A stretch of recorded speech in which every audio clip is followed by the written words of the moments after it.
حدیث نمبر 833 عن ابن عمر رضي الله عنهما في رواية طويلة قال خطبنا عمر بن الخطاب رضي الله عنه بالجابية فقال يا أيها الناس إني قمت فيكم كمقام رسول الله صلی اللہ علیہ وآلہ وسلم فینا۔ حضرت عبداللہ ابن عمر رضی اللہ تعالی عنہ روایت فرماتے ہیں ایک طویل روایت میں کہ ایک مقام پر، حضرت مقام جابیہ پر، جابیہ ایک سٹی کا نام ہے جو سیریا میں ہے، سیریا میں ایک سٹی ہے جس کا نام جابیہ ہے، وہاں پر جب حضرت سیدنا عمر بن خطاب رضی اللہ تعالیٰ عنہ پہنچے، ان کی خلافت کے زمانے میں وہ علاقے فتح ہوئے تھے نا، ان کے علاقے میں دمشق ہے، حلب ہے، اور کیا کہتے ہیں جابیہ ہے، اور فلسطین ہے، یہ سارے علاقے حضرت سیدنا عمر بن خطاب رضی اللہ تعالیٰ عنہ کے زمانے میں فتح ہوئے۔ تو جب وہ وہاں پر گئے تو مقام جابیہ پر میں ایک مقام پر وہ کھڑے ہوئے اور خطاب فرمایا، اور خطاب میں انہوں نے کہا یا ایھا الناس، اے لوگو، انی قمت فیکم، میں تمہارے درمیان اسی طرح سے کھڑا ہوا ہوں کہ مقام رسول اللہ صلی اللہ علیہ وآلہ وسلم فینا، جس طرح سے ہمارے درمیان حضور صلی اللہ علیہ وآلہ وسلم خطاب فرمانے کے لیے کھڑے ہوئے، جیسا آج تم سب بیٹھے ہوئے میں ممبر پر خطاب کر رہا ہوں، ایک زمانہ ایسا تھا کہ ہم سب بیٹھے ہوئے تھے اور حضور صلی اللہ علیہ وآلہ وسلم خطاب کرنے کے لیے ہمارے درمیان کھڑے تھے۔ فرماتے ہیں علیکم بالجماعہ، اور آقا صلی اللہ علیہ وآلہ وسلم نے کھڑے ہو کر اس وقت فرمایا علیکم بالجماعہ، لوگو جماعت کو خود پر لازم کر لو، وإیاکم والفرقہ، اور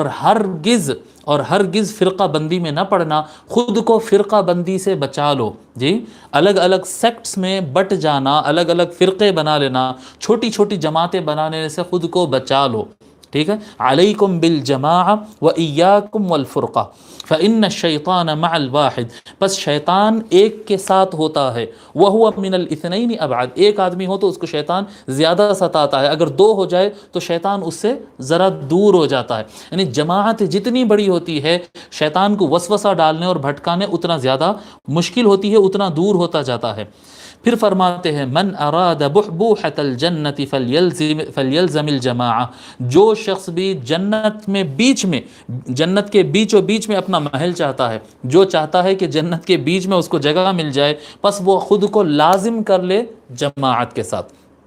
ٹوٹ کر الگ ہونے کو نہیں بلکہ جماعت کے ساتھ۔ پھر فرماتے ہیں من سرتہ حسنۃ، آقا علیہ الصلوۃ والسلام فرماتے ہیں من سرتہ حسنتہ وساءتہ سیئتہ فذلک المؤمن، جو انسان کو، پس فرماتے ہیں پس جو انسان کو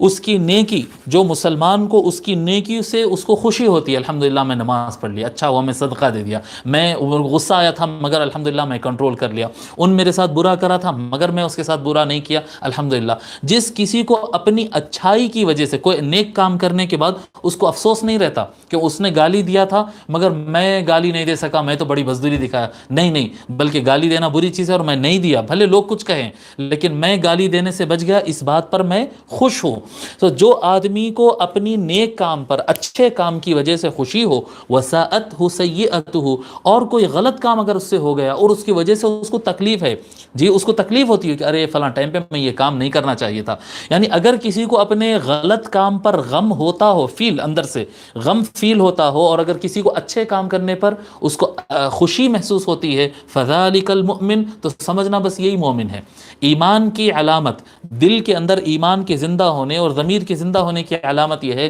کہ جب انسان اچھا کام کرے تو اس کو اچھا فیل ہو کہ ہاں جب کبھی وہ کام یاد کرے ہاں وہ تو صحیح ہوا الحمدللہ، اور جب برا